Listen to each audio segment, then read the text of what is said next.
Assalamualaikum Sobat Ngopi, semoga tetap semangat mencari nafkah walaupun di tengah cuaca yang sering berubah. Jangan lupa minum jamu blam-blam kalau masuk angin. Cerita kali ini, sudah memasuki cerita yang ke-6 dalam judul, Pendekar Terkutuk Pemetik Bunga. Selamat mendengarkan.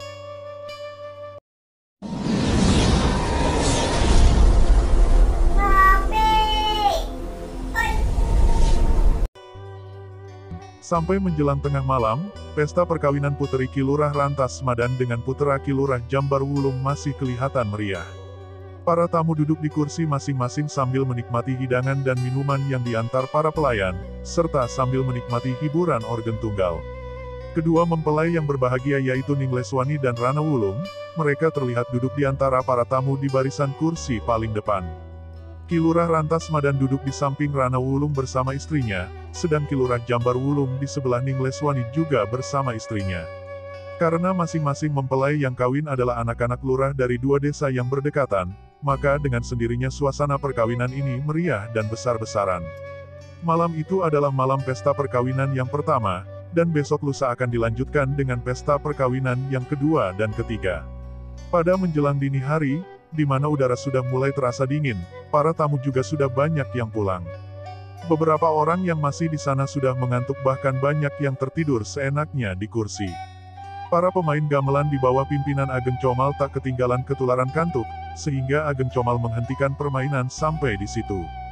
Ki Lurah Rantas Madan dan Ki Lurah Jambar Wulung bersama istri masing-masing berdiri dari kursi mereka, dan disertai beberapa orang lainnya kemudian melangkah mengiringi kedua pengantin masuk ke dalam rumah besar, yang tentunya terus ke dalam kamar. Namun belum lagi rombongan ini mencapai tangga langkan rumah, dari atas atap mendadak berkelebat satu sosok tubuh manusia, melompat ke atas panggung. Kedua kakinya menjejak taron, sedang kedua tangan berkacak pinggang. Taron adalah salah satu alat bunyi-bunyian dalam permainan gamelan. Jarak atap rumah dan lantai panggung demikian tingginya, tapi manusia tadi melompat ke atas taron tanpa menimbulkan suara sedikitpun. Bahkan taron itu sama sekali tidak bergerak ataupun bergeser. Orang ini masih muda belia, berbadan agak kurus dan tinggi. Rambutnya gondrong sampai ke bahu. Pada parasnya yang gagah itu terbayang sifat buas, apalagi jika diperhatikan sepasang bola matanya, hal itu akan lebih kentara lagi. Pemuda ini mengenakan jubah hitam yang sangat panjang, sehingga menjela-jela di atas taron dan lantai panggung. Jubah hitam ini disulam dengan bunga besar-besar berwarna kuning. Pada belakang kain penutup kepalanya, tertancap sebuah bunga kertas yang juga berwarna kuning. Melihat alat bunyi-bunyian diinjak seenaknya demikian rupa oleh seorang pemuda tak dikenal, tentu saja Ageng Comal menjadi marah sekali. Pemimpin kesenian gamelan ini maju melangkah sambil membentak orang tersebut untuk segera turun. Namun orang yang dibentak itu malah tertawa, bahkan suara tawa tersebut sampai menggetarkan panggung besar itu, dan membuat semua orang seketika jadi terbangun. Beberapa orang yang mengenali ciri-ciri pemuda tersebut menjadi terkejut. Terlebih ketika seseorang menyebutkan nama pendekar pemetik bunga. Maka suasana itu pun sontak menjadi gempar penuh ketegangan. Yang memiliki senjata segera menggerakkan tangan bersiap sedia menjaga segala kemungkinan. Ki Rantas Madan berbisik pada menantunya agar membawa istrinya segera masuk. Sedang Ki Lurah Jambar Wulung berbisik pula pada istrinya, agar ikut pula masuk bersama yang lain. Rana Wulung yang memang pernah mendengar dan mengetahui siapa adanya manusia bergelar pendekar pemetik bunga itu, segera memegang lengan istrinya lalu membimbing Ning Leswani untuk masuk. Namun baru saja mereka bergerak satu langkah, pemuda jubah hitam di atas taron membentak dan mengancam. Siapa berani meninggalkan tempat ini berarti mampus, sontak semua yang melangkah jadi berhenti. Ki Lurah Jambar Wulung hendak melangkah ke arah panggung, besannya Ki Rantas Madan memegang lengannya dan berbisik, jangan tempuh jalan kekerasan, manusia ini tinggi ilmunya dan berbahaya. Biar aku yang bicara. Ki Lurah Rantas Madan maju ke depan panggung dan menegur dengan nada seramah mungkin. Pendekar pemetik bunga, kedatanganmu sungguh tak kami duga. Kalau kau kesini hendak memberikan restu ucapan selamat kepada puteri dan menantuku, sebelumnya aku haturkan terima kasih. Pendekar pemetik bunga rangkapkan tangan di depan dada kemudian tertawa. Matanya yang menyipit hampir terpejam karena tertawa itu. Dan dalam tertawa itu sesungguhnya kedua matanya memandang tajam kepada Ning Leswani yang cantik jelita. Disekanya ujung bibirnya dengan telapak tangan. Orang tua, kau sedikit lebih ramah dari besanmu, kata pendekar pemetik bunga pula. Tapi ketahuilah, Aku datang ke sini bukan buat kasih ucapan selamat tapi sebaliknya. Aku datang untuk menjemput puterimu Ki Lurah. Dia sudah ditakdirkan menjadi milikku. Seketika ekspresi wajah semua orang berubah menjadi menegang. Ki Lurah Jambar Wulung tak dapat lagi menahan hati dan luapan amarahnya, segera melompat ke atas panggung. Laki-laki ini tidak memiliki ilmu kesaktian dan tak pernah menuntut ilmu kebatinan. Namun dalam ilmu silat luar, dia sudah menguasainya sampai tingkat teratas. Karenanya tidak mengherankan, gerakannya melompat ke atas panggung tadi gesit dan enteng. Namun pendekar pemetik bunga menyaksikan gerakan itu dengan sikap sinis dan ekspresi mengejek. Matanya yang tajam dan pengalamannya yang luas, dalam sekilas saja sudah mengetahui bahwa Ki Lurah Jambar Wulung hanya memiliki ilmu silat luar, tak mempunyai ilmu kesaktian. Begitu kedua kakinya menginjak lantai panggung, Ki Jambar Wulung berkelebat mengirimkan serangan. Meski ilmu silatnya tidak memiliki tenaga dalam, namun serangan yang dilancarkannya menimbulkan angin deras. Pendekar pemetik bunga tersenyum sinis melihat serangan tersebut. Manusia ini hanya terlihat menggeserkan kaki kirinya sedikit, dan tahu-tahu tubuh Ki Lurah terpelanting menabrak gong besar di sudut panggung sebelah kanan. Begitu tergeletak di tanah, Ki Jambar Wulung tak bangun lagi alias pingsan. Dua tulang iganya telah hancur remuk dimakan sikut pendekar pemetik bunga. Melihat ayahnya dibuat demikian rupa, naiklah darah Rana Wulung. Tapi sebelum dia bergerak, mertuanya Ki Lurah Rantas Madan cepat memegang bahunya. Orang tua ini segera mendahului hendak melompat ke panggung, tapi di atas panggung dilihatnya Ageng Comal sudah berhadapan-hadapan dengan pendekar pemetik bunga. Ageng Comal dengan mempergunakan pukulan gong menyerbu pemuda tersebut. Pemuda yang diserang rundukkan kepala. Begitu pukulan gong berdesing di atasnya, cepat sekali tangan kirinya meluncur. Ageng Comal yang juga pernah mendalami ilmu silat, ketika melihat serangannya lewat serta menyaksikan serangan balasan lawan, dengan sigap memiringkan tubuh ke kiri. Serentak dengan itu, lutut kanannya dilipat menyongsong pukulan lawan. Ageng Comal berpikir, walau bagaimanapun kepalan tangan pasti tak akan menang jika melawan lutut. Sesaat lagi kepalan tangan dan lutut itu akan beradu, dan ia dengan yakin jika tangan lawannya pasti akan patah. Benturan tersebut seketika membuat pemimpin kesenian gamelan itu menjerit. Tubuhnya terguling pingsan di lantai panggung dengan tulang tempurung lututnya hancur, kakinya sendiri teruntai-untai hampir putus. Semua mata yang memandang seketika melotot dengan mulut menganga. Bagaimanakah tidak, pemuda jubah hitam di atas panggung itu merobohkan lawannya tanpa bergeser satu langkah pun. Di lain kejap seorang lain telah melompat pula ke atas panggung. Orang itu adalah Rantas Madan yang sudah sejak tadi tak dapat lagi menahan hati panasnya. Pendekar pemetik bunga lontarkan pandangan mengejek pada orang tua itu. Orang tua, jika kau juga ingin cari penyakit, majulah. Tentu saja ditantang demikian rupa membuat Ki Lurah Rantas Madan semakin berkobar kemarahannya.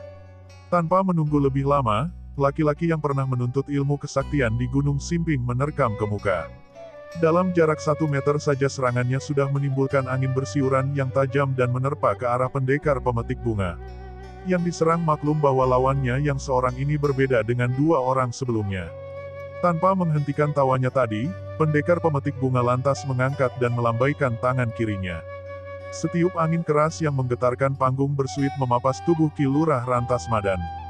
Serangannya dengan serta-merta buyar dan tubuhnya sendiri kemudian terangkat ke udara setinggi 5 tombak, hampir menyundul atap panggung. Dengan cekatan Ki Lurah Rantas Madan jungkir balik di udara, kemudian dengan gerakan kilat menukik dan menghantamkan tangan kanannya ke arah lawan. Inilah jurus walet menukik lembah. Pemuda bertampang gagah tapi buas garang itu terkejut sekali, sewaktu merasakan angin panas menyerang kepalanya. Cepat-cepat dia rundukkan tubuh sebatas pinggang dan balas mengirimkan pukulan jarak jauh dengan tangan kanan. Ki Lurah Rantas Madan terdengar menjerit. Tubuhnya mental ke atas dan menabrak atap panggung, kemudian terdengar suara tubuhnya yang jatuh 9 tombak di tanah di belakang panggung. Waktu jatuh kepalanya lebih dahulu, tulang lehernya patah. Nyawanya lepas saat itu juga. Ning Leswani dan beberapa perempuan yang ada di sana menjerit. Bersama ibunya pengantin perempuan itu hendak lari memburu ayahnya, namun Rana Wulung dan seorang lainnya menahan mereka. Rana Wulung seorang pemuda terpelajar yang tak kenal satu jurus ilmu silat pun. Namun menyaksikan kematian ayah serta mertuanya itu gelaplah pandangannya. Keris perhiasan pengantin yang tersisip di pinggang segera dicabut. Ketika melompat ke atas panggung, kaki kanannya hampir tersandung. Keris di tangan kanannya ditusukkan secepat dan sekuat tenaga yang dimilikinya ke dada pendekar pemetik bunga. Sekali pemuda jubah hitam itu gerakkan tangannya, maka keris yang dipegang Rana Wulung sudah kena dirampas, dijepit di antara jari tengah dan jari telunjuk tangan kanannya. Suara tertawa pendekar pemetik bunga kemudian terdengar mengumandang di seantero panggung. Kemarahan dan sakit hati Rana Wulung tiada terperikan. Dengan kedua tinjunya dia menyerbu kembali. Pendekar pemetik bunga segera menyongsong serangan Rana Wulung dengan tendangan maut yang mengarah lambung. Kalau saja Rana Wulung seorang yang mengetahui sedikit ilmu silat, dalam posisinya seperti saat itu, sebenarnya dia masih sanggup dan punya kesempatan untuk menghindar. Tapi sayang, pemuda ini tidak tahu apa-apa tentang persilatan, dan kaki maut pendekar pemetik bunga sementara itu semakin dekat menyambarnya ke perut si pemuda. Setengah kejapan lagi pasti robeklah perut Rana Wulung. Ning Leswani menjerit. Ibu Rana Wulung juga menjerit untuk kemudian jatuh pingsan sebelum sanggup menyaksikan apa yang bakal dialami anaknya. Beberapa orang mengeluarkan seruan tertahan. Agaknya tak satu pun yang bisa berbuat apa-apa. Sepertinya sudah nasib Rana Wulung bakal menemui kematiannya pada hari pernikahannya itu. Di saat ajal sudah di depan mata, di saat itu pula dari bawah panggung sebelah barat, melesat sebuah benda yang mengeluarkan cahaya berkilau. Benda ini melesat ke arah kaki kanan pendekar pemetik bunga yang mencari maut di perut Rana Wulung. Tentu saja pendekar pemetik bunga menjadi terkejut dan terpaksa menarik pulang serangannya. Benda yang berkilau itu lewat dan menghantam Taron, sehingga alat bunyi-bunyian ini terbalik dan hancur berantakan. Pendekar pemetik bunga menggeram marah dan sepasang matanya yang buas menyapu ke panggung sebelah barat. Di bagian barat panggung berdiri beberapa orang. Mata pendekar pemetik bunga yang tajam tidak bisa menduga, siapa gerangan manusia yang telah melemparkan senjata rahasia tadi.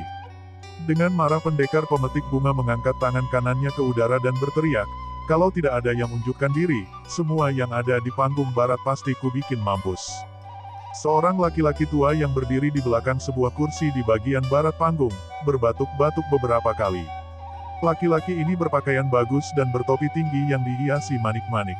Jelas ini menunjukkan bahwa dia adalah seorang bangsawan atau hartawan.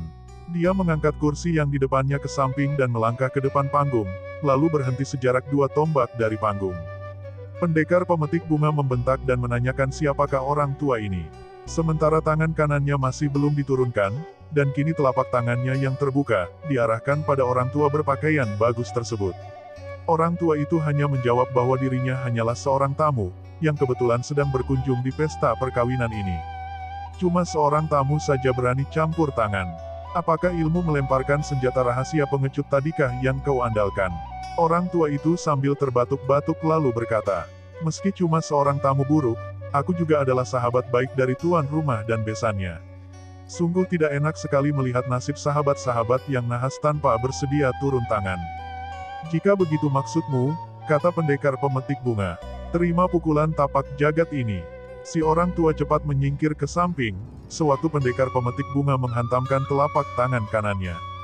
Semua orang terkejut bukan main, sewaktu melihat bagaimana tanah bekas tempat si orang tua tadi menjadi berlubang besar, dilanda ilmu pukulan tapak jagat si pemuda jubah hitam. Kalau saja si orang tua tidak cepat menyingkir, tak dapat dibayangkan apa yang bakal terjadi dengan dirinya. Namun di saat itu semua orang dan pendekar pemetik bunga sendiri sama memaklumi, bahwa orang tua tersebut bukanlah orang sembarangan. Karena tidak sembarang orang sanggup mengelak dari pukulan tapak jagat itu. Pendekar pemetik bunga sekali lagi menanyakan mengenai siapa diri orang tua ini sebenarnya. Namun si orang tua tetap tidak mau memberitahukannya, ia malah berkata apakah pendekar pemetik bunga sudi pergi dari sini atau tidak. Pemuda berjubah hitam itu mendengus dingin dan berkata, "Jangan kau kira aku takut kepadamu orang tua. Jika kau punya nyali, silakan naik ke atas panggung." Si orang tua menghela nafas panjang dan menggosok-gosok kedua tangannya. "Rupanya memang aku harus turun tangan tidak tanggung-tanggung," katanya perlahan tapi cukup terdengar oleh semua orang. Memang dalam dunia persilatan tidak boleh tanggung-tanggung. Menimpali pendekar pemetik bunga, kalau kau berani cari perkara, kau tak boleh tanggung-tanggung untuk pasrahkan jiwa. Dan sekejap kemudian kedua orang itu pun sudah berhadap-hadapan di atas panggung, disaksikan puluhan pasang mata, disaksikan oleh Rana Wulung yang saat itu menyingkir ke sudut panggung. Rana tiada kenal siapa si orang tua. Namun dia maklum kalau orang tua ini berilmu tinggi, dan Rana Wulung berharap semoga saja si orang tua benar-benar bisa menjadi tuan penolongnya.